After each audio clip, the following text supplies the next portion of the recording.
Okay, so we'll get going. Welcome everybody. Sorry, we're just making sure everybody can hear us and see us, and I believe we're all set. Welcome to Module 12's Zoom session. We're very excited to have Jan Latman with us tonight, and I'm going to let Jan introduce herself here in a minute and give you some of her background. But at MyDDI, we've worked with Jan for years, and I'm very happy to be able to connect her with all of you this evening. A couple things. I sent emails out to everybody today just to kind of check in.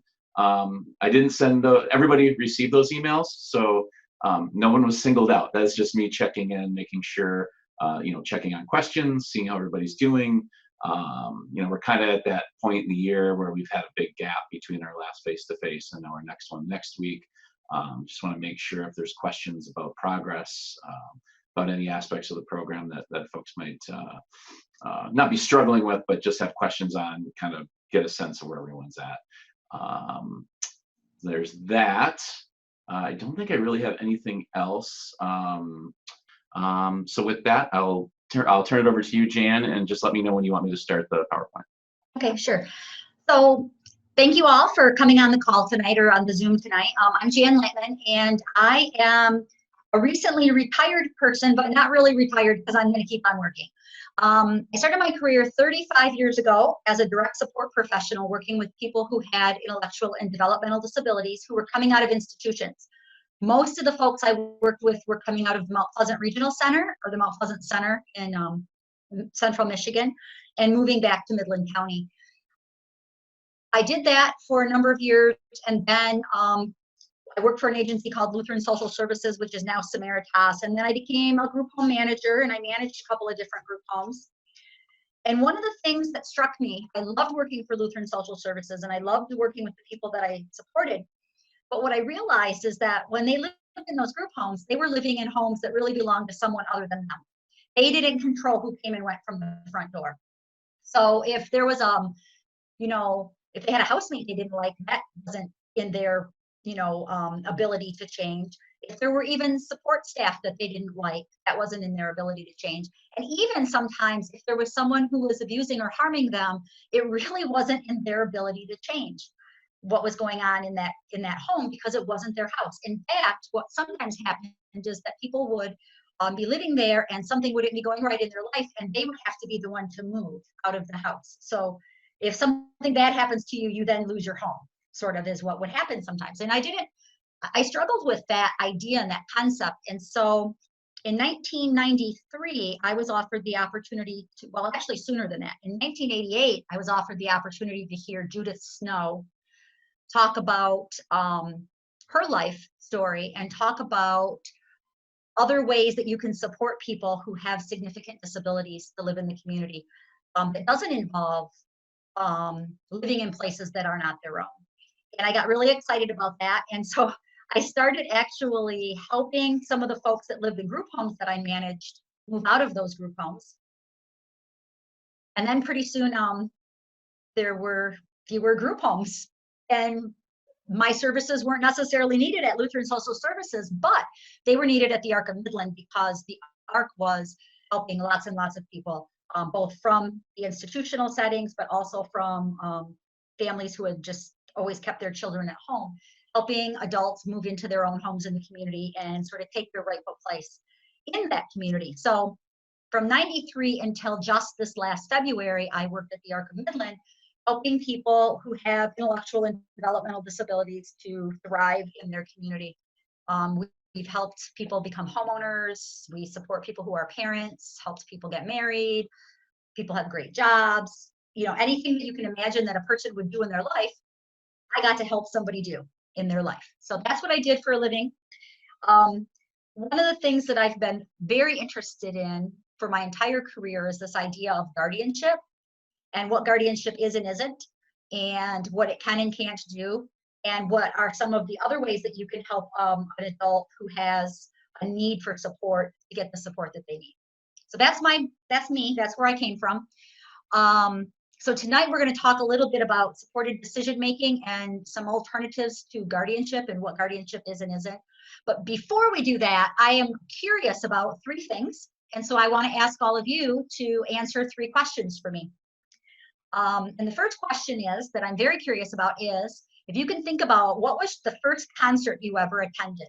And if you have never attended a concert, because that sometimes people haven't, think about the first like music that you really had to listen to on the radio, that you had to seek out and search for on the radio. So if people can just, you know, you can shout it out or you can write it in the chat, whatever you're comfortable with. I'd like to know, what are the concerts people have attended, their first ones? Oh, 98 Degrees. Okay. New Kids. There's a little theme there. I know it's killing Michael here. Amberlin, James Taylor. Ooh, oh, wow. Hey, Nita, we share the same concert. My first concert was the Violent Femmes as well. Yeah, I think you told me that. Oh, Michael Bublé. Oh my goodness. Look at this. American Idol on tour. Seriously. Okay. Nice. Cool. So that's a huge variety of musical taste. Sometimes that tells me about the generation that is in the room, and sometimes that just tells me about the breadth of experiences people have had and the diversity that's in the room, right? I'm not going to tell you my first concert, but I'll tell you my son Justin, who is 29 years old. His first concert was Aerosmith, because I was 3.5 months pregnant when I went to see Aerosmith, and so the doctor told me the baby could hear the music. So there you go. That's what I know about that. So now your next question that I'd like you to think about, and this is a good question for today, because today is election day, and I hope everyone went out and voted in the primaries. Our polls are open till 8, so as soon as we're done here, I'm going to zoom over. The question is this: what is your most cherished right that you enjoy as a citizen of the United States? When you think about the rights that we have here in this country, what is the one that you cherish the most? So let's see, we've got freedom of speech, freedom of religion and speech, freedom of religion, speech. A lot of people are saying freedom of speech. The right to make your own decisions. So those are some things that we kind of, oh, we got some more dittos. Those are these rights that you're jotting down in the chat. They're sort of things that as citizens of the United States, we sometimes take for granted, like this, that they're always going to be there and that no one's going to infringe on them. Or if they do, there are consequences, right? However, I can tell you that for many people who have developmental disabilities, or who have found themselves, even people who, for any other reason, have found themselves under a court protection, under a status of being protected by the court, like under a guardianship, those are rights that they don't necessarily all have, number one.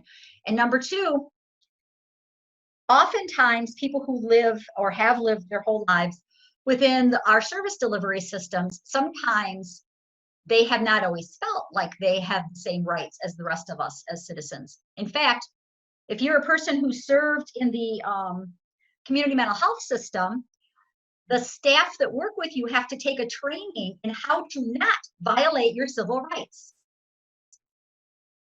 Like doesn't that just seem sort of odd, right? We walk around every day knowing that we have these civil rights and that we don't expect that the guy at the grocery store that's checking us out is going to violate them. And yet, people who work in the field of developmental disability or who work in the mental health system, we have to take a class to teach us how to not violate other people's rights. Why do you suppose that is? Why do you suppose that they have to have that class? Feel free to unmute and add your answers and comments. Historically, they haven't been respected. Right, right. And in fact, historically, sometimes as a part of treatment, right, they haven't been respected. Thank you. Anybody want to add to that, or do you feel like that's a good summary? Okay. Well, the reality is that historically, people's rights haven't always been respected when they kind of live in human service land. If we think that they have less capacity than we do, we think that somehow we need to help them or protect them. And one of the ways we do that might be to infringe on their rights in some way, right? A really common one is because, you know, it can be dangerous to be on Facebook, and it can be dangerous to be on dating apps. And so very often I will hear from people that I interact with who are served through the service system about how the staff at the group home or whatever are telling them that they can't be on Facebook because it's dangerous on Facebook, or that they can't be on a dating app because it's dangerous on a dating app. Truth, it's dangerous. It can be dangerous, you know, when you're out surfing the web and talking to people that you don't know online. However, it's dangerous for all of us, not just people who have developmental disabilities. So why are we telling folks that we support that they can't do something that we ourselves might go home and do? So those are the kinds of things that we think about when we think about why we have to teach a rights class to the staff that work with folks that are being supported through the mental health system.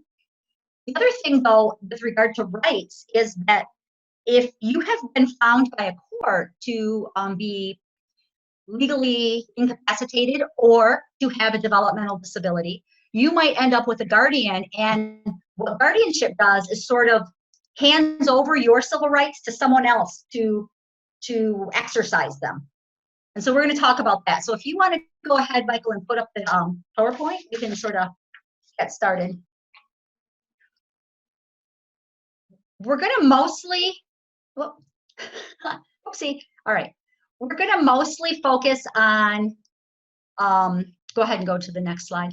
We're going to mostly focus on developmental disability guardianship. There are two guardianship laws in the state of Michigan. One is in the mental health code, embedded in the mental health code, and it's specifically for people with developmental disabilities. And then there's a second guardianship law that is often referred to as EPIC. And that is a guardianship that addresses people who have become incapacitated at some point in their adult life. So maybe you've been in a car accident, or the onset of schizophrenia has occurred and you have had, you know, a break with reality, or you are a senior citizen who is experiencing some age-related cognitive issues, and some doctors have determined that you are not able to make your own decisions any longer. So there's two different kinds of guardianship. We're going to focus on the developmental disability one tonight. So we got a little baseline quiz for you, and I think you got this in advance, yes? Michael, did they get this in advance? Yeah, the slides are available in Okay, advance. so true or false? Parents can apply for guardianship before their child turns 18 for a developmental disability guardianship. Is that true or false? Nobody's gonna. I will tell you, it's false. You have to be 18 years old. So a lot of parents try to time it for their kid's 18th birthday. A great way to spend your birthday. Go in and get those civil rights you were just about to have in your hand ripped from them and given to someone else. Here's a question. Guardianship will prevent exploitation. That's the reason that lots of people seek a guardianship. So do you think that guardianship is a good tool for... Oh, I see somebody's writing in the, yeah, yes, false, it's not. It's not.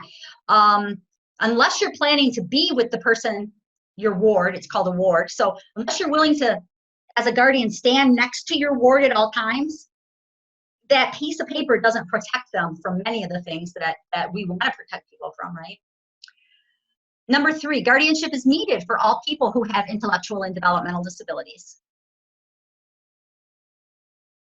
Carrie's just, oh, nope, there we go. Everybody, false, false. Yes, that's right. It is not needed. In fact, often we have been able to get guardianships terminated because they are not needed, and maybe they never were. So guardians can control what a person eats or the clothes that they wear.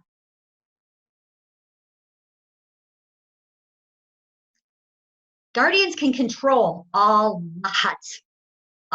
They decide how much pocket money you have. They decide where you live. They decide who enters your front door and exits your front door, right? Now, the reality is they have the legal ability to control some of those things. But again, unless they're going to handcuff themselves to you, they aren't going to really be able to, right? So one of the things that a lot of parents would come into my office and talk to me about, you know, they'd be saying, we want to file for guardianship of our son or daughter. They're about to turn 18. And so I'd start asking them questions about, you know, so what are the concerns? And I'm going to tell you what, 9 times out of 10, very rarely is this not one of the main concerns, which is that their son or daughter is going to have sex. Okay? I can tell you that just because you're their guardian does not mean that they're going to listen to you any better on that topic than they might have if you weren't their guardian, right? And so there are things that sometimes we think guardianship can, that we think guardianship can control, or that we want guardianship to be able to control. And although legally it does, the reality is that if the young person wants to do what they want to do, they're going to do it somehow, some way. I think that's really important to remember. But if you're the young person who has a guardian, you know somebody else really gets to decide things for you, right? So there's some things we'll talk about a little more around how it feels to have a guardian. And then the last question is this: guardianship is necessary if an individual cannot manage their money. What do people think about that? Okay, yep, false, right? So we'll talk a little bit about other ways that you can help somebody who struggles with managing money. I mean, truthfully, if that number 5, can we think of any friends of ours that would probably need a guardian if really that was a, you know, reason to have guardianship, that you can't manage money? I have a few friends that probably could stand some help. Okay, you want to go to the next slide?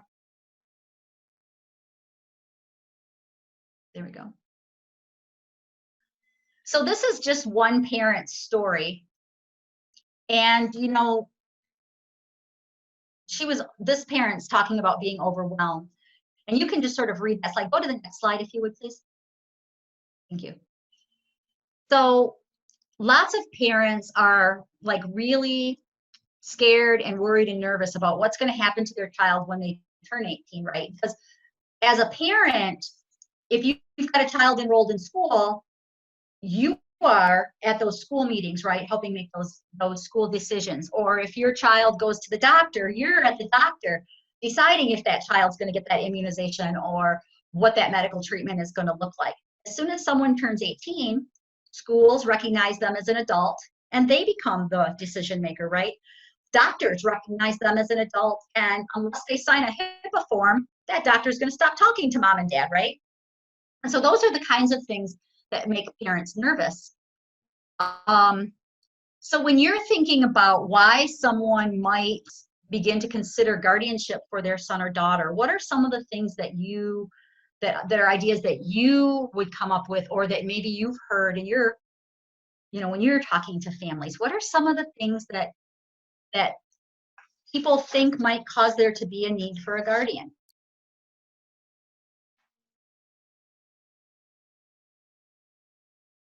Oh, I can't. So why can't I see the chat here? Go.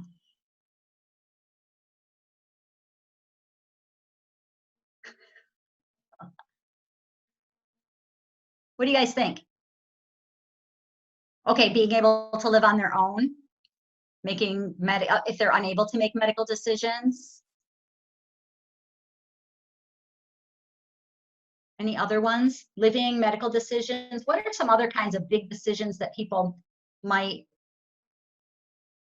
need help with that might make someone think they need a guardian? Marriage.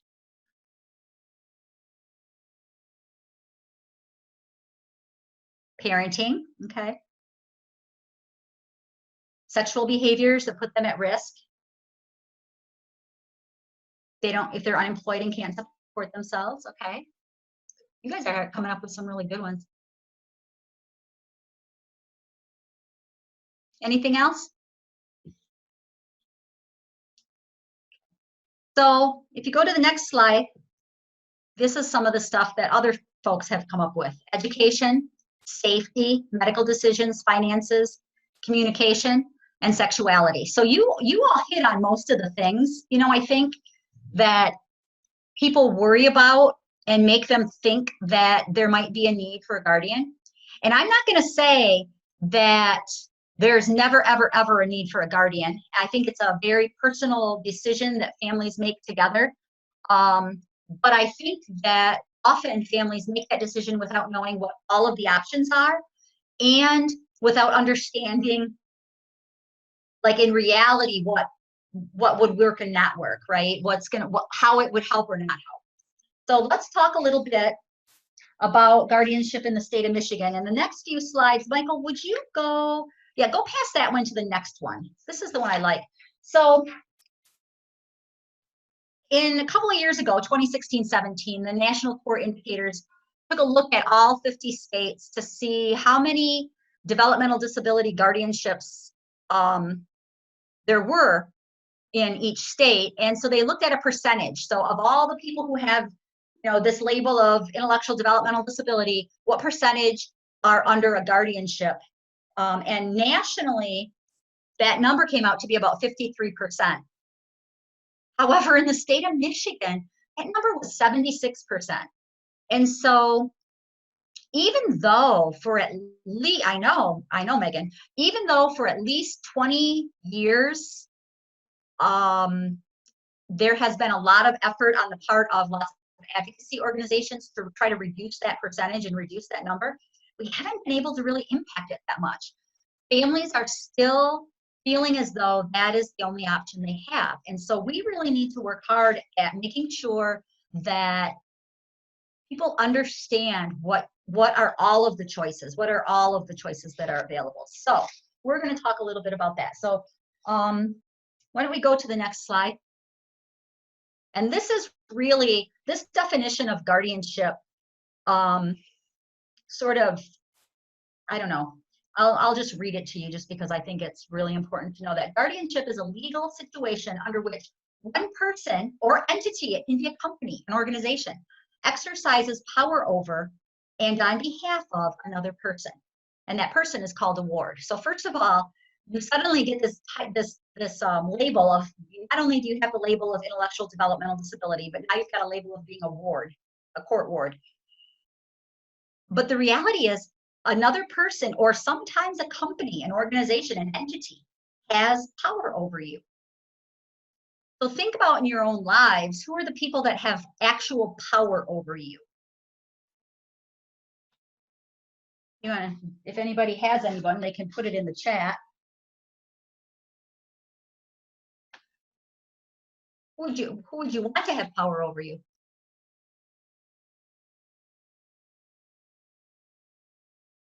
Seeing nothing. Wait a minute. Let me double check this chat, make sure.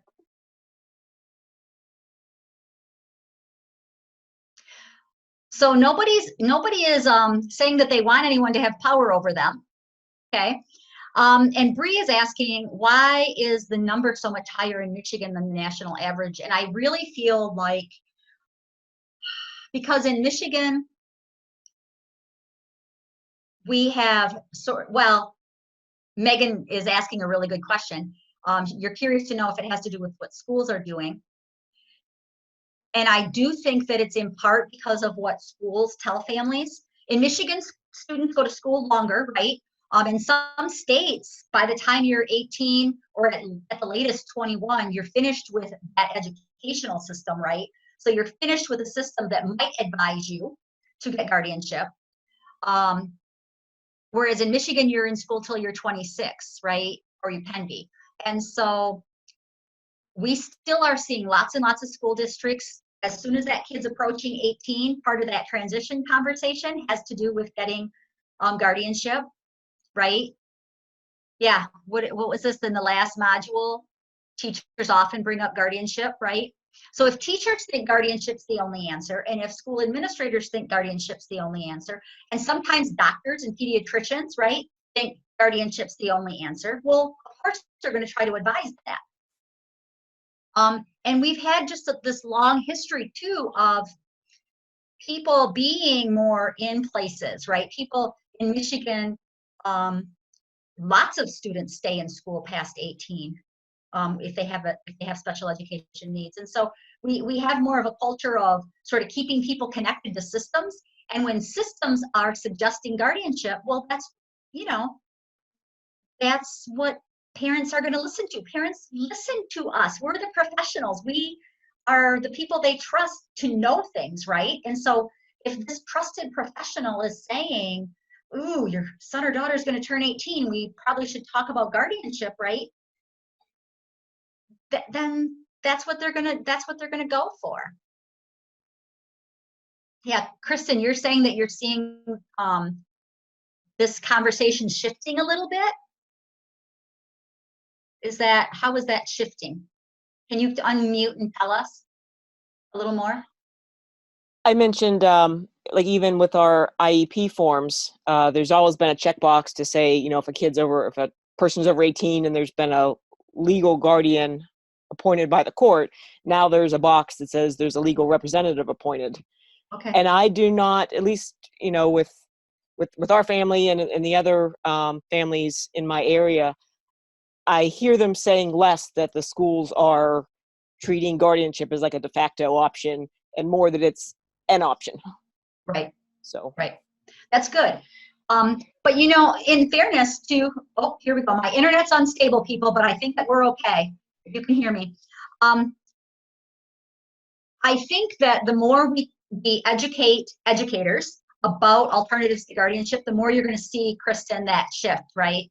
And that's the point of this. I think that's the point of what we're doing tonight too, right? I mean, you're all going to be out there doing important work, and you're now going to have different knowledge about what you can offer people or what you can share with people. And so I think that this is really all great conversation. And, you know, this is going to be it. This is going to be the generation where we knock that number down below 53%. We're going to do it. So if you want to flip to the next slide, sir. Oh, next one. That's just, okay, that flow chart, you can look at that flow chart if you want. I'm not a flow chart person. So you just look at that on your own time. So we already talked about, there's the two different guardianship laws. And then underneath the developmental disability guardianship, there are a couple of different types of guardian. There is, you could be a guardian of just a person, where you're just making decisions for that person. You don't do anything with their finances or any estate that they may have. You can be the guardian of their estate, which means you're just making decisions about their money and any property that they might own. Or you can be the guardian of both the person and the state. And the estate, and then you're over everything. You control it all. Now there's also, this is very interesting, there's also, you could have a different scope of guardianship. So you might have a plenary guardian, which is a full guardian, meaning that you get to make every single solitary decision. Or in Michigan, the law states that a judge could order a limited or partial guardianship, which could be limited in time or it could be limited in the scope of what you control. I'm going to tell you, in my county, our judge does not ever appoint limited or partial guardians. If you have a developmental disability and a petition is brought to her and she determines that you need that guardianship, it is going to be a full plenary guardianship no matter what the petition asks for. She finds partial guardianships to be confusing to people in the community, and they don't understand when someone's powers are limited. So it's all or nothing in my county, pretty much. I think that that's not true all across the state. I think it depends on your probate court judges, right? But what I will tell you is there are some counties, mine is not one of them, thankfully, but there are some counties where a guardianship hearing might last literally 2 minutes. You go on the record, the judge, you know, has the petition read, the expert, whoever the expert witness is, gets on the stand and says some things, and then the judge grants that petition. I've sat in 2-minute hearings, 2 minutes on the record, 2 minutes. Luckily, in my county, our judge is very picky. She doesn't like to appoint guardians unless there's lots of good evidence for such an appointment. And she's also very quick to terminate them when they're no longer necessary. So that's pretty cool. So those are the kinds of guardianship. So let's go to the next slide. And so these are sort of some of the, you can see, if you look at the list, right, they're supposed to make sure that the ward is housed and educated and been really cared for. And they need to make sure that the ward has education and training and physical and medical care, and that they have, you know, behavioral supports if they need them, that their monies and belongings are all, you know, taken care of. And so that's a lot of, I mean, that's every aspect of a person's life that you are in control of when you're the guardian. So if you want to go to the next one. So here's some of the rights, civil rights of a ward that are in jeopardy when you have a guardian, right? You don't decide where you live because your guardian does. You have to consent to whatever medical treatment your guardian consents to. So, for example, if you and your guardian have a disagreement about, I don't know, getting the flu shot, your guardian's the one that decides if you get the flu shot. Determining when and how to travel, determining how you spend your money.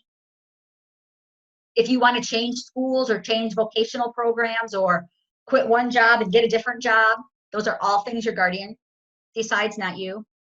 Even participating in legal things like selling your property. I've been in court so many times when, and these are mostly not developmental disability guardianships because people don't always own homes, but like a lot of times these incapacitated adult guardianship and conservatorships, and I'll be in there and a conservator is selling someone's property and they don't want their property sold, right? Even something as simple as giving a permission to have your photograph taken or publicized, right? I remember there was a young woman who did not want her picture like taken by her workplace, by the sheltered workshop, but her guardian signed the consent, the little release thing, and so they took her picture. Didn't care if she didn't want it taken because they had a consent. So those are the kinds of things that are put in jeopardy. Somebody mentioned marriage earlier. I would like to say that if you have a DD guardianship, you cannot get married. And here's something fascinating. You also can't get divorced if you already were married when you got the guardianship. So I worked with a lady, her name was Pam, worked with her for a really long time, and she came to us. She had a developmental disability and tons of trauma. When she was a very young person, like maybe 16 or 17, this abusive man kind of came to her family and essentially lured her away, took her to another state. They got married. They had a child. This man was brutally abusive to both her and the child. Eventually, they ended up in Michigan where she and the child were sort of rescued. The child was taken to foster care, and I believe he ended up getting adopted. And the woman was, someone petitioned, like Adult Protective Services or someone petitioned for a developmental disability guardianship on her, which was granted. Okay, so she's married to this heinously abusive man. She gets a DD guardianship, and now she wants to divorce the man who was abusing her, and she can't because of the guardianship. So those are the kinds of things that you know that we don't always think about, right? That can impact a person's life when we have guardianship in place. And you know, I have to tell you, I can't imagine the trauma of having to remain married to someone that harmed you in the way that he harmed her. But it's the kind of thing that can happen. So let's go to the next slide. So this is a former U.S. Senator, what's the word I'm looking for? A quote from him. And he says, a typical ward has fewer rights than a typical convicted felon. They no longer receive money or pay their bills. They can't marry or divorce. It is, in short, whoops, hang on. I can't read this because this is in my way.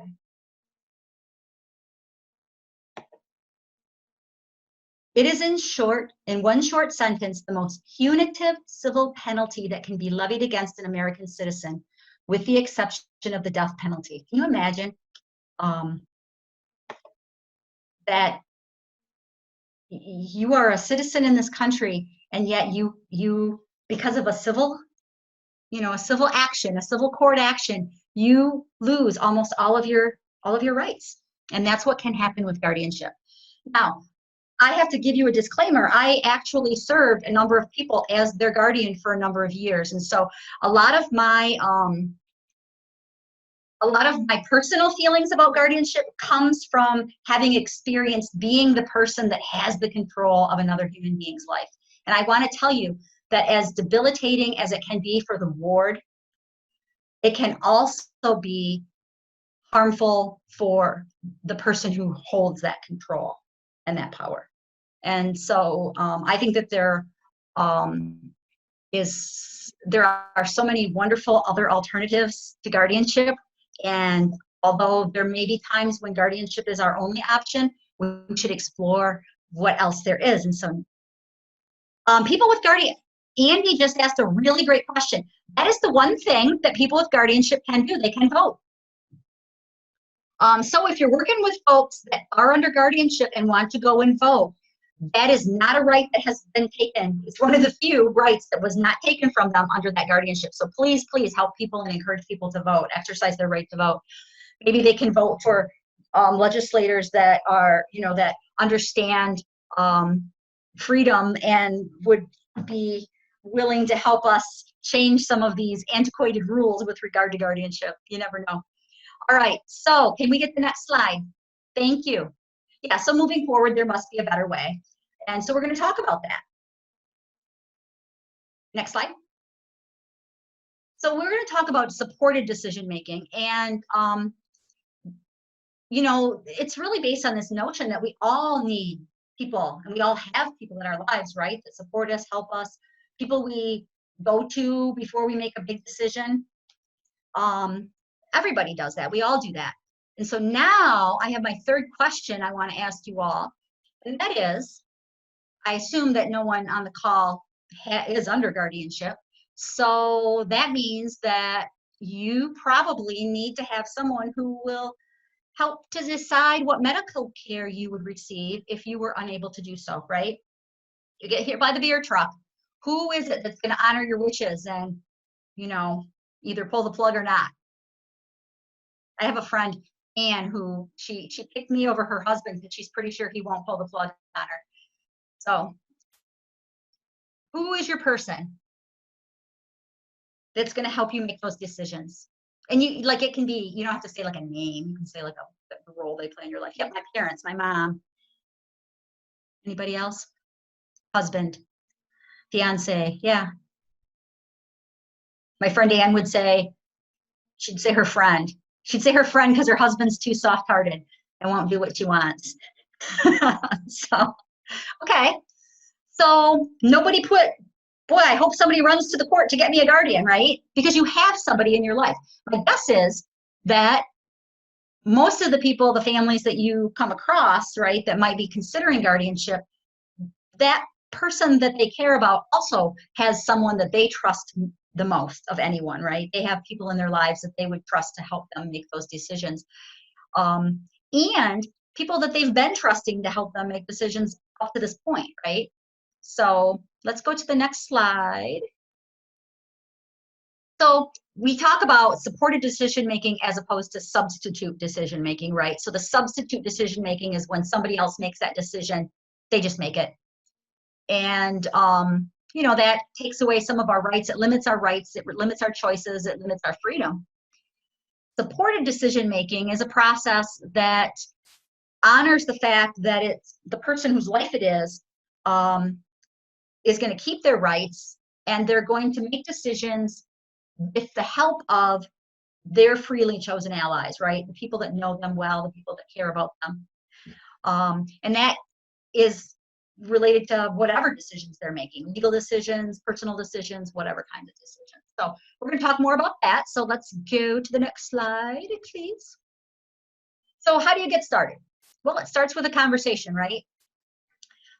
You try to identify people who are in your life that can assist you.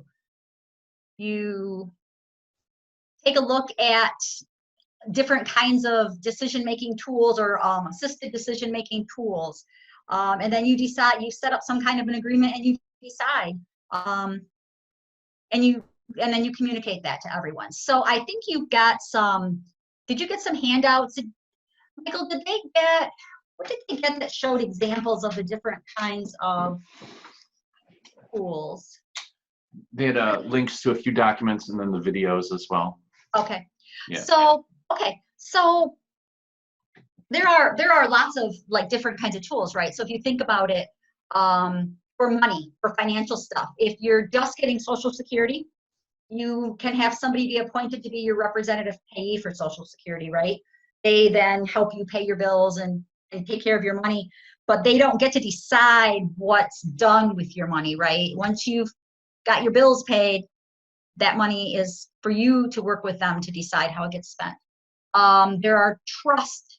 You can, families can set up trusts that appoint someone to help make decisions about how money or other valuable things in an estate are set up. Able accounts is another way to have money available for a young person that they can use for their benefit, but there's someone helping them figure out how to use it, right? So there's all sorts of financial tools to help to prevent the need for guardianship. And same goes for if you need something a little bit formal around decision making. So for example, you want to make sure that the doctor is going to listen to your mom, right? And that the doctor might tell you everything, but the doctor's got to also tell your mom.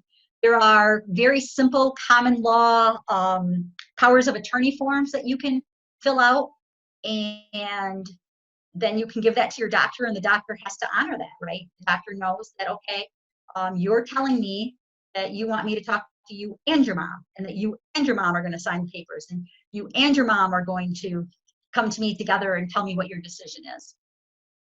So there's all sorts of even formal documents, right? Formal legal documents that you can use to help the people in the world understand that you have this person helping you. So it can be really formal or it can be really informal. So let's go to the next slide. Okay, yeah, so that's just from the TASH, that we all make decisions big and small, and we all have people to help us to do it. Keep going. So think about for a minute and write in the chat, maybe put some stuff in the chat, or if anybody wants to talk. I feel weird talking all by myself here. Now I just lost my question, sorry. What help do you use throughout the day, the month, the year? Like what kinds of things do you ask somebody to help you with in terms of, as you're going through your life? What are some of the kinds of, who are you asking, and what are the things you're asking them? I've had to learn a lot about caretaking a parent as I helped my mom through a stroke and breaking her hip and having to move her into assisted living, and that whole process, and learning about all of her finances. And it was very overwhelming as an only child, and my father has passed away. So it was a huge learning curve, and I had to reach out to multiple sources, from community to friends, the internet, anywhere I could go. So it was definitely like 50 different sources, very overwhelming, but I think often the most useful was just learning from my mistakes, to be honest with you, and friends who had been through a lot of the same situations, who could be really honest with me about the challenges. So I think it's important when you go to a lot of, community organizations, they'll kind of tend to make things seem a little easier than they actually are in real life. So talking to somebody that had been through it already was what I found to be most helpful. Right. Right. And I like the thing you said about learning from your mistakes. Mm-hmm. Because one of the things that I've seen for the last 35 years is a reluctance to let anybody who is seen as vulnerable, letting people with intellectual and developmental disabilities just learn from their mistakes. Yeah. Right? We all do that. Yeah. Yep. Oh, somebody just said they have Google. That Google is one of their go-tos. I get it. Yep, Google is good. Google works too. All right. So, we all, and I love, actually, is it Natalie? Is that how you say it? Yes. Thank you. I love too that you're talking about, like, you're helping your mom through this, And you didn't tell me that you went out and got a guardian for your mom, right? You're just helping. No way. Right? She's French. No way. I'm just kidding. But yeah, I would never do that. I want her to make her own decisions. I just wanted to give her some, I mean, there was no way she could have done it on her own. So guideposts and she's a very difficult person. So it would have been there's a lot of people that are like, well, just take over and do what you need to do. I'm like, no way in the world would I ever do that, because it's her life, her choices. And as long as she has the ability to make those choices, it's her right. No matter what. And even if there's a day she can't tell you, I bet you know what she would want. Yeah. Well, we've communicated. We got it all on paper. So I do know. Yeah.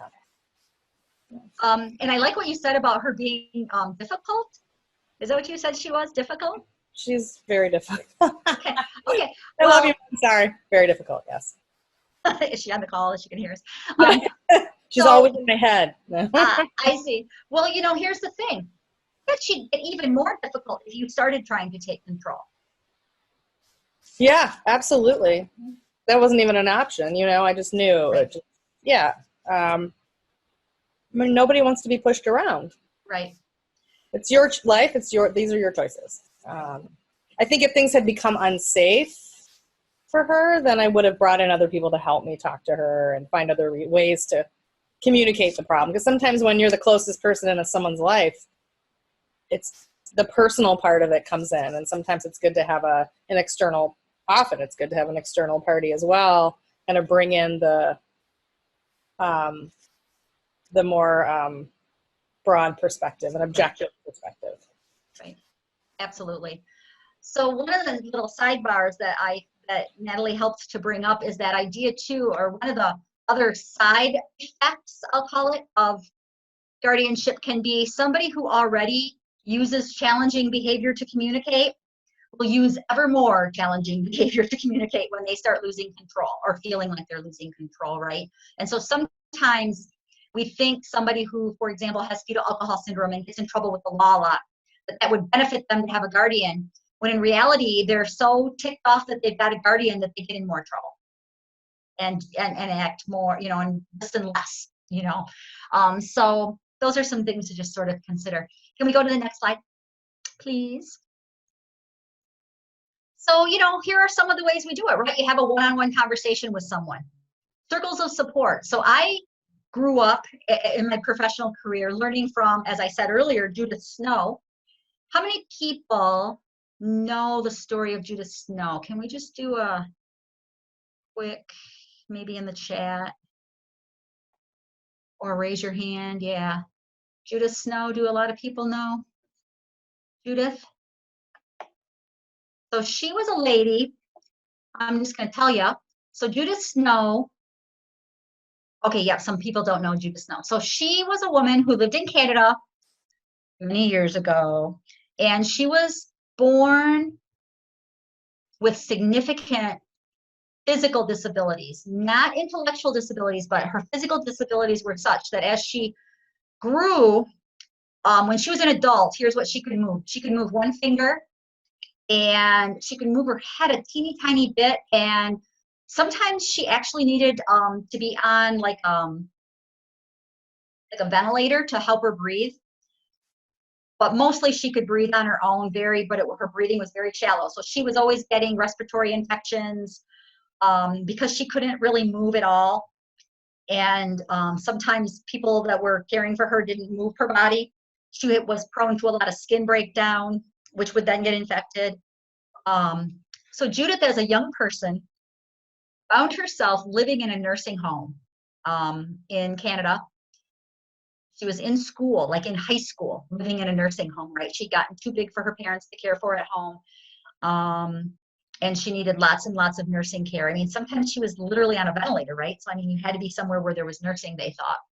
So school was really hard for her because when you live in a nursing home, the rhythm of your day is really the rhythm of the nursing home's day.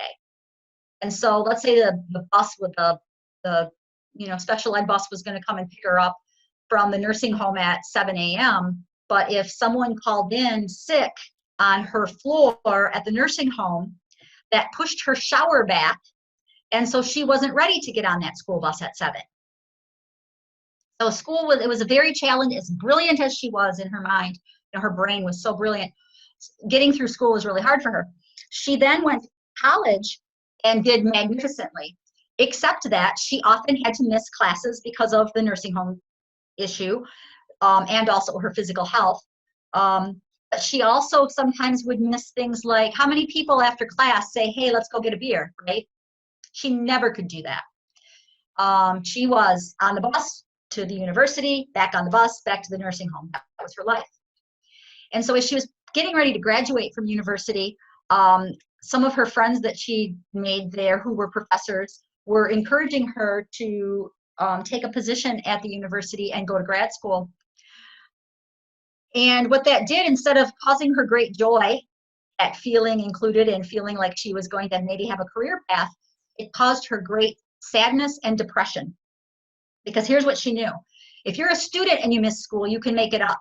But if you're the professor and you miss school, what do your students do? And so what she realized is that, you know what, in her current situation, where she had to depend on this system that doesn't meet her needs quite, right? She wasn't going to be able to be a good employee for that university. She wasn't going to be able to be a good instructor for those students. And so she ended up, I've got son that's, there we go. So she ended up becoming very depressed, and she stopped leaving her bed. She stopped leaving her room. She stopped eating. She was going to just end it.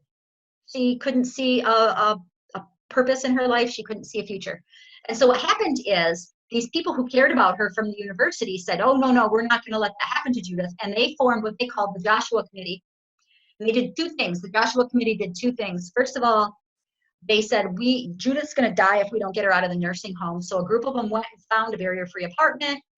They basically moved her into it and started providing her with support 24/7. They knew they couldn't do that forever though, right? Because they all had day jobs and lives.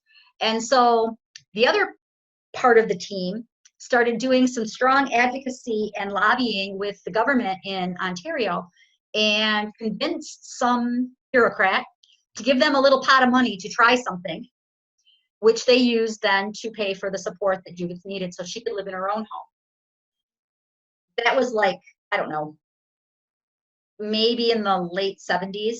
I met Judith in 1988, and she had been living in her own home. She was teaching at the university. She had written books. She had this great network of support. She had great caregivers that she was able to, hire and employ. And when she tells her story, she talks about her circle of support, and that it was that circle that helped her to get to that place where she was, right? So she was still making the decisions. Even when she was like refusing to eat or talk, she was communicating to her team, right, that she needed something to be different, to be very different if she was going to continue to live.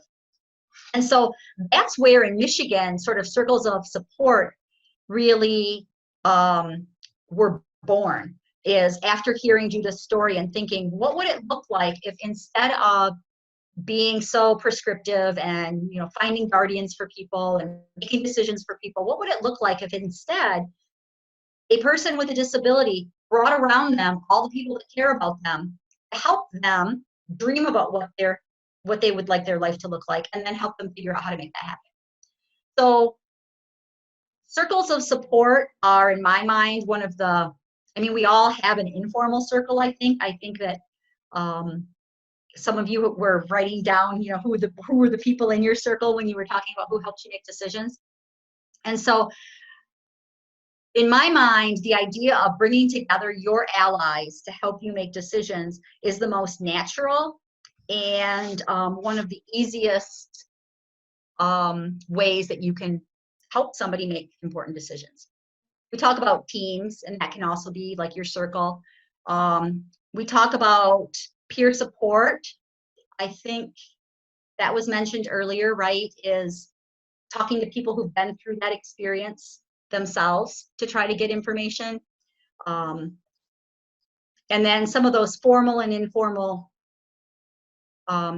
supported decision-making tools that we talked about, powers of attorney, advanced directives, trusts, those kinds of things. You want to go to the next slide? You know, person-centered planning is supposed to be an alternative to guardianship, truthfully, right? It's supposed to be a way that you can say what you want your life to look like and then bring together the people that are important to you in your life and the systems that could support you in your life to help support what it is that you want to do in your future. And so when person-centered planning is done the way it's intended, that eliminates the need for there to be more formal support such as guardianship. I've seen that happen time and again. Self-determination is sort of the opposite of guardianship when you think about who's in control, right? Because when we talk about self-determination, we're talking about the person whose life it is in control of their life, including the services and supports that they get. We talked about all these forms already, you know, releases of information, powers of attorney. Those are all informal and formal ways that you can get somebody the help they need without having guardianship. Next slide. We talked about circles. Go ahead, keep going. So there are also things, so this is really weird, but like assistive technology is also a way that we can help somebody in a way that might prevent the need for guardianship. So sometimes people have ended up with guardians because a doctor says, you know what, this person doesn't know when to take their medication and they don't take their medication right and it's impacting their health. And so the doctor will literally sign, right? They'll tell a mom or dad that. Mom or dad are like, oh, okay. And then the doctor signs the document that says that there's a medical necessity for guardianship. And then you go to court and you end up with this guardianship. And really, what if we had some kind of a med minding system, right, that helped this person know when to take their medication? So there are things that actually help meet the need of the person that eliminate the need for guardianship. You know, one of the things that a lot of parents have said that they feel like maybe guardianship would be helpful is if their son or daughter lives in their own home, they want to be able to somehow manage, you know, that they're not hanging around people who are going to take advantage of them, right? Well, again, guardianship doesn't stop the predator from preying on your son or daughter unless you're right next to the person at all times. But you know what can stop the predator from going after your son or daughter is when they press the doorbell and it's a camera and you can look and see who's at the front door and say to your son or daughter, hey, don't answer the door, that's a shady person, or whatever, however it is that you end up figuring out how to do it. I actually have that with a family member of mine. She has the doorbell that, you know, you push like that and then it comes up on camera, and she's got it on her phone and I have it on mine. But yeah, she doesn't bother to ever answer the door or check it because that's my job. So she has designated me as the person who has to decide if the person at the door is worth talking to or not. But that was her decision. And it has been a much more effective way of helping her stay safe in her home and feel safe in her home than if she had had a guardian. So there's all kinds of technology that meets the safety needs that parents often have, or the safety fears that parents often have. And then you go, oh, of course, why would we think a guardian would help when really this is going to help? Want to go? Okay, we talked about that person-centered planning is a way that you can set up services and supports for a person, right, to help them achieve their goals. And that's something, by the way, person-centered planning is required by state and federal law. Michigan was one of the first states to put person-centered planning in our mental health code, in our state laws. So, you know, that's also a legal mechanism by which we can support people and help people. That doesn't take their civil rights away. Ready? So we talked about self-determination. Have you guys had a module on self-determination? Mike? It's been sprinkled in throughout different modules. Okay. In the beginning of the year, it's very front-loaded with self-determination, disability rights, that type of thing. So Okay. Elizabeth Jenks does an intro module on that. Oh, good. Okay. Okay, hang on. I want to hear what Megan has to say here. I got to get you up here, Megan, if I can. I don't know if I can. I'm not very skilled at this. Sorry, guys.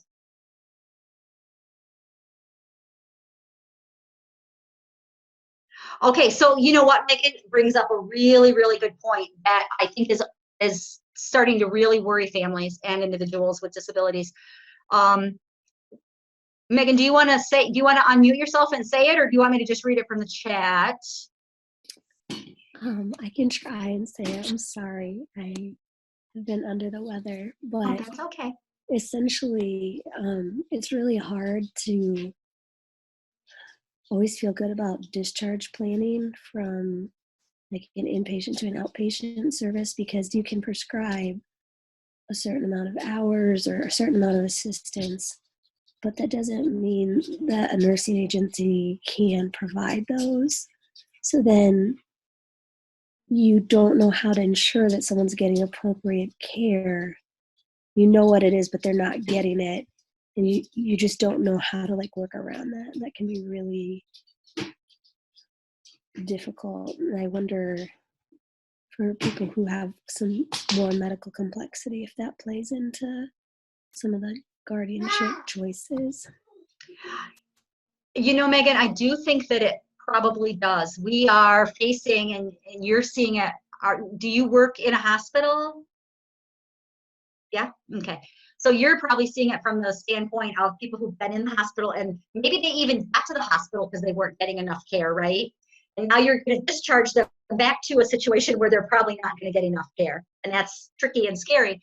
And we are right now facing, I mean, I've been doing this 35 years and I have never seen such a shortage of direct support professionals, caregivers who can help people both in their own home and even in the nursing homes and the facilities, right? We are kind of at a crisis with regard to there being community supports through that system, through Medicaid primarily.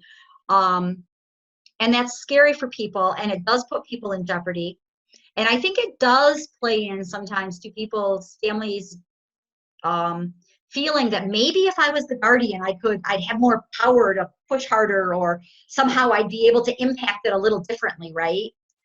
To get my son or daughter or my loved one what they need.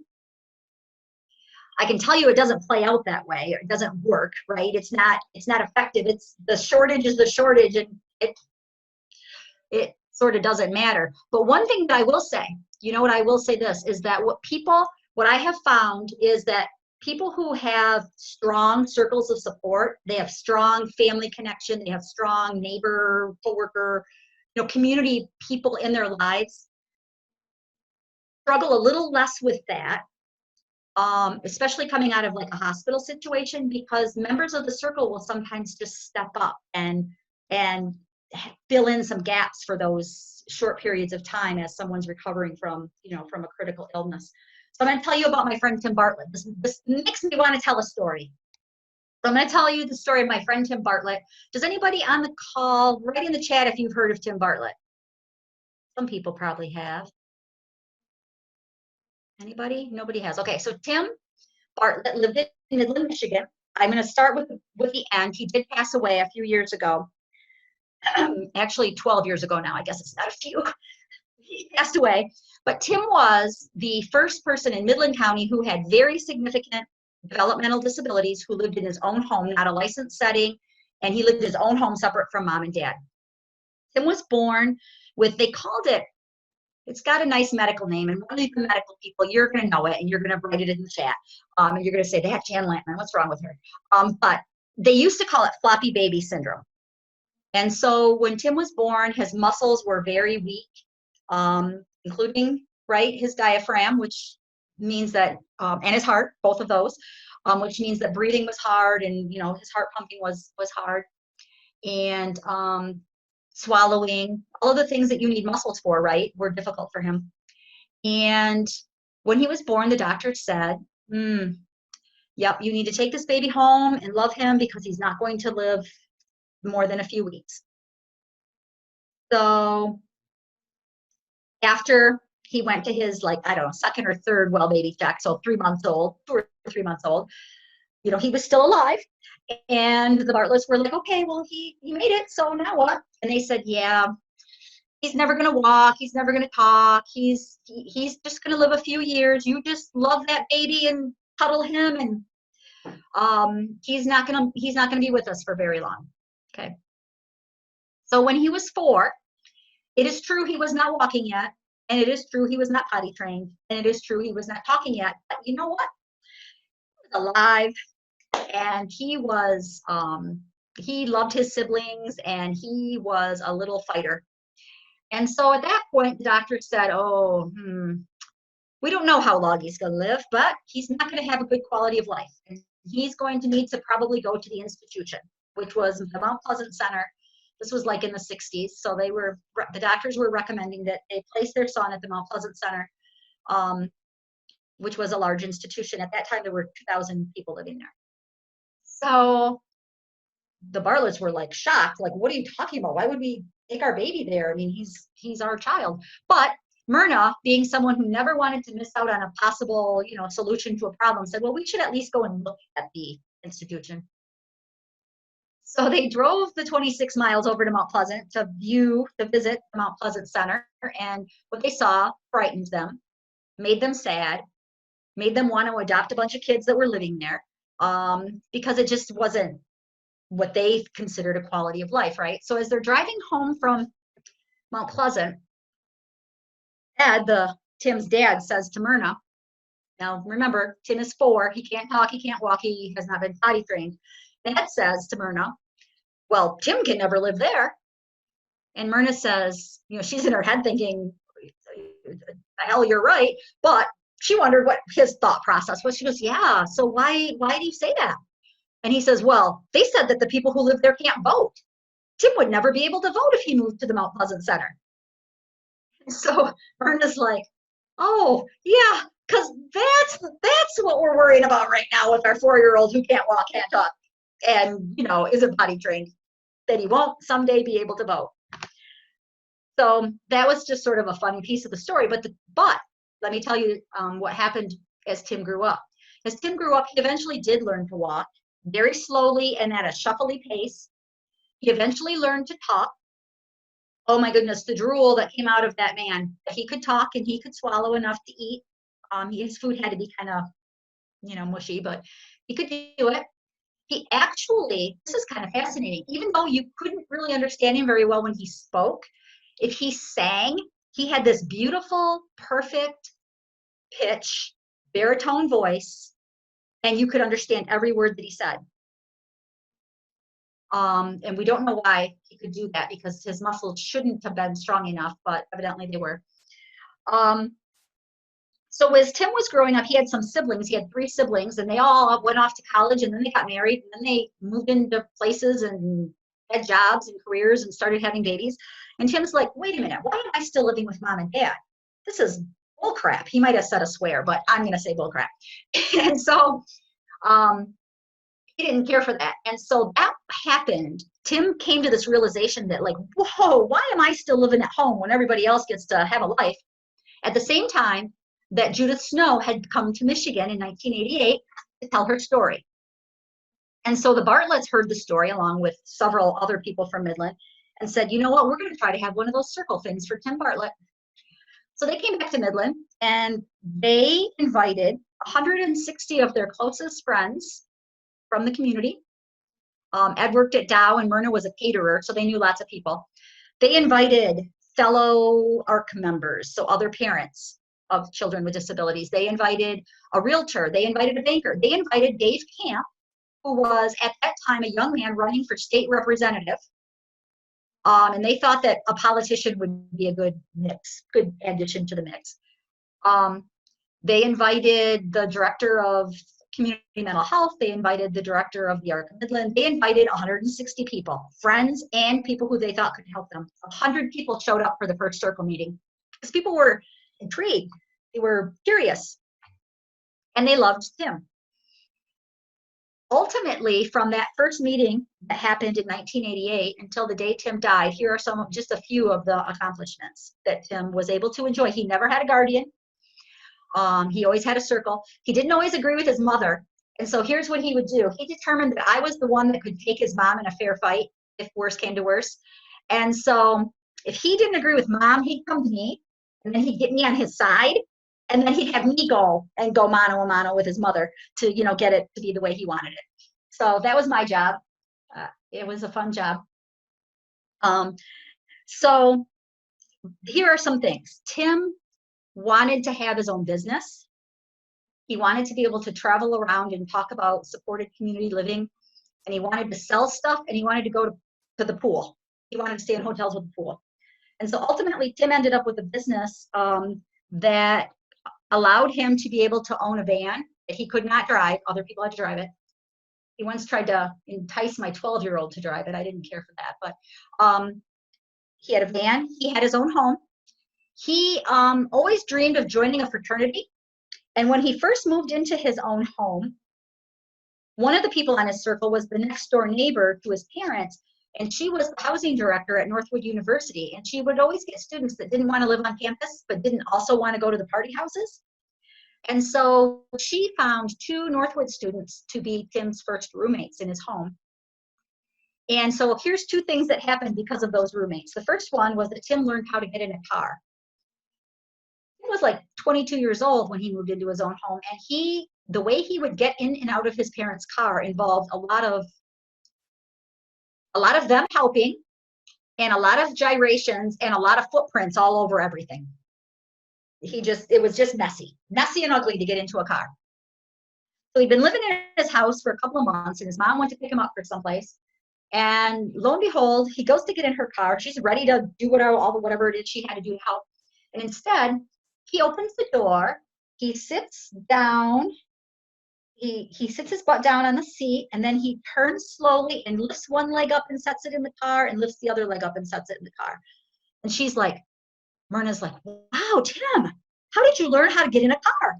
This is all Tim said. He said, you don't put your feet on Harry's new stereo. Harry was one of his roommates. And so I'm going to guess that his roommate made it worth his while to learn how to get in a car properly, as peers would do, right? So Tim learned some skills when he had those Northwood housemates. But the other thing that happened when he had those Northwood housemates is that he was able to fulfill a dream of joining a fraternity, because they were Teeks. They belonged to the Teek fraternity. And lo and behold, that fraternity pledged him and let him join their fraternity. And so he is a Teek. Tim is a Teek. In fact, when he died, oh my gosh, that's a thing. They'd all been out of college for I don't know how long. But like when a member of your fraternity dies, you're supposed to, like, you send cards, you send flowers, you go to the funeral if you're nearby. There were so many members of that fraternity that I'm sure Tim had never met that showed up to pay their respects. So that was really kind of cool. So Tim was a Teek, added to his circle. What else happened in Tim's life? He is one of the only people who is not a congressperson who was able to open a session of Congress, because his friend Dave Camp, who showed up at that first circle meeting when he was just a little candidate for the state representatives, ended up in Congress. He ended up being a congressman. And he and Tim remained friends for the rest of Tim's life. And so Tim would often visit him in Washington, D.C. and would be at the House of Representatives when they were doing business. And he was able to go on the House floor and start a session with Dave, which Tim thought was really cool. If you go back to Ed's comment about how if Tim had moved to that institution, he wouldn't be able to vote, and the fact that Tim did in fact vote in every single election, and he made sure all of his friends voted in every single election, and he was very political. He worked on the Dave Camp campaigns. He worked on he didn't work on the Bill Chudy campaigns because he didn't like Bill as much, but he worked on lots of political campaigns and was very political, right? So I tell that story for a couple of reasons. One, I want to sort of, answer the question, Megan, about, what happens when somebody is very medically fragile, ends up in the hospital, and then there's not enough care. It happened to Tim near the end of his life, actually. And he went into the hospital, and those lungs and those muscles around, his diaphragm and his heart muscle, they were all starting to weaken, and he just wasn't he wasn't probably going to live much longer. And as soon as you go in the hospital, your home staff stops, doesn't it? And so when Tim was in the hospital, he couldn't have his normal caregivers helping him with the things that he normally needs help with. And so the whole time he was in the hospital, members of his circle were with him round the clock. He was in the hospital. He ended up being in the hospital for 3 weeks. And that entire time, members of his circle, that 160 people I talked about at the beginning, were the ones that filled in the gaps, right?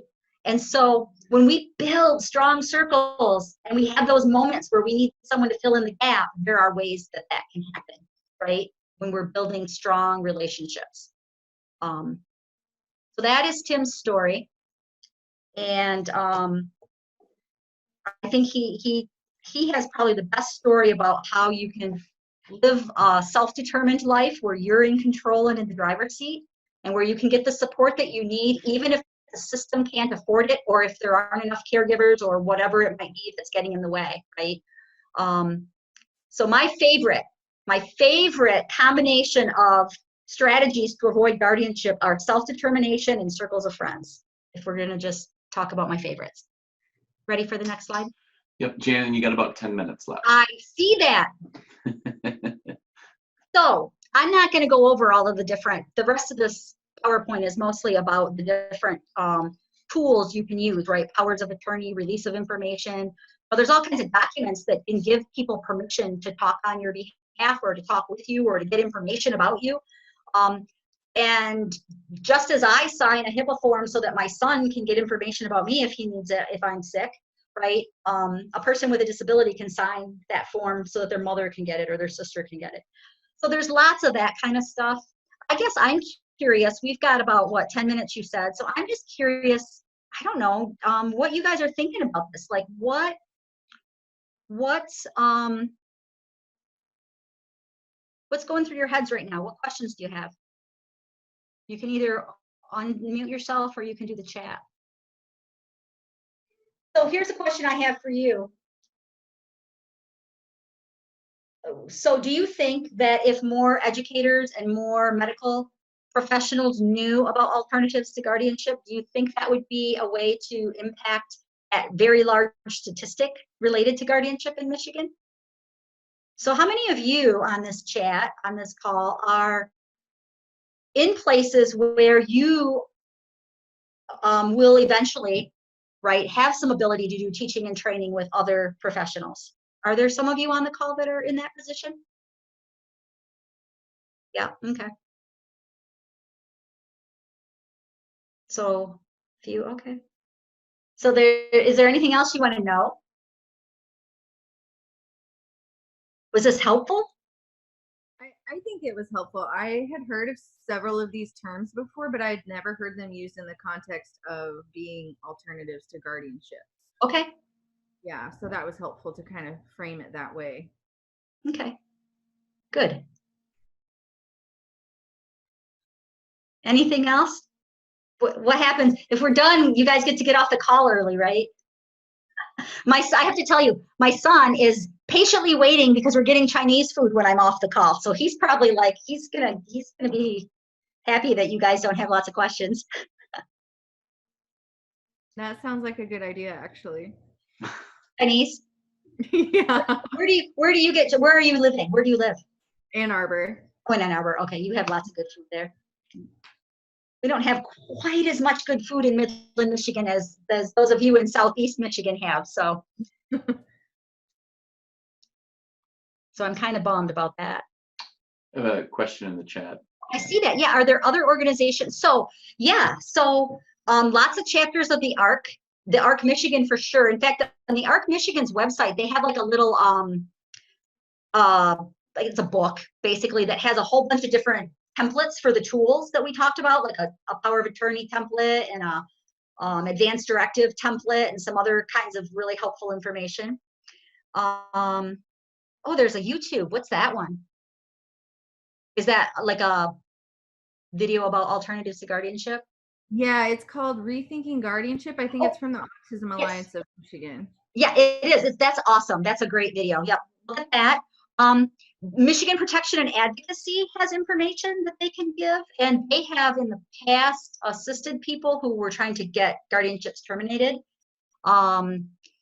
Disability Network, your Centers for Independent Living, those organizations would have information and be resources, right? And they would be the places you could go, like if you had a family who wanted to have someone kind of walk them through some of these alternatives, those would be some of the places you could go. Also, if anybody needs hours still, I went and sat in on a guardianship hearing in Washtenaw County last summer, as like it was a requirement for one of the courses I was taking, and it was very interesting and like informative, just to see how it plays out. Was it one that was short, or was it one where there was actual testimony? So it was actually like multiple people. They only have, I think, like one session a month, I want to say, and like all the families come and they just call them up one at a time. And the judge actually didn't grant any plenary guardianships, only limited. And she was insistent on hearing testimony from the individual with the disability themselves before she made any decisions. That is awesome. It is very rare that the person with the disability themselves gets to testify, by the way. Yeah. Washtenaw, that judge, I like that judge. She does a good job of trying to limit the scope. Yeah. But yeah, just anybody can go sit in on those. So, I mean, I would definitely suggest doing that if you want to learn more about it. That's a great idea, Carrie. So somebody just said they need to see if they can go in Kalamazoo. Yeah, those hearings are public. Very rarely would they seal a file or make a file not public, but any kind of hearing that's in your courthouse is going to be a public hearing, and you can go and just sit in the seats and watch it happen. If no one has any other questions, what do you think, Michael? You got something else you want them to do? Yeah, go vote. If you Oh haven't yeah, has voted. everybody voted? You know, wait, I have to end with Tim Bartlett. He would have a voting party. Tonight he'd be having a party, and you would not get in unless you had your I voted sticker on. So That's great. go get your voted stickers and put them on. And take selfies and put them on social media. Yes. Thanks, everybody. Yeah, there's no more questions, no more comments. Thank you, Jan, so much. This was really, really good. And we hope we can coax you back to speak at the Lend in the future as well. If you think there's something else I can share, I would love to. Oh yeah, please. This is a cool group. I think this has been fun. This is the first time I've been the teacher on a Zoom thing. I've always been the student. So I've always been able to just sort of, sit back and relax. And so this has been fun. Thank you guys for indulging me and listening to my stories. Absolutely, absolutely. So if anybody has any questions or anything afterwards, I'll make sure. I think you're. I don't know if your email is up. If you don't mind, I'm gonna put you. I was gonna say, just put my email up and people can email me. Yep. That'd be That works. perfect. Yeah. Okay. So if anybody has any more questions or needs more resources, and I might add too, the Michigan Developmental Disabilities Institute is a good resource for this information. Yes, So. absolutely, 100%. Toot our own horn. Yeah. Yeah. But yeah, protection advocacy, all the ARCs, and I know we have a lot of information from different ARC chapters around the state because as trainees they have to get hours in the community with families and in clinical settings. So Okay. yeah, we try to connect them with as much as the ARC has going on as possible. Awesome. Very good. All right. Cool. Thanks, everybody. Bye. All right. Well, everybody have a good evening. Go get some Chinese food if you can. And vote. Chinese and vote. All right. Bye. All right. Take care. Bye, Thank everybody. you. Yeah. And we'll see you all on the 20th next week.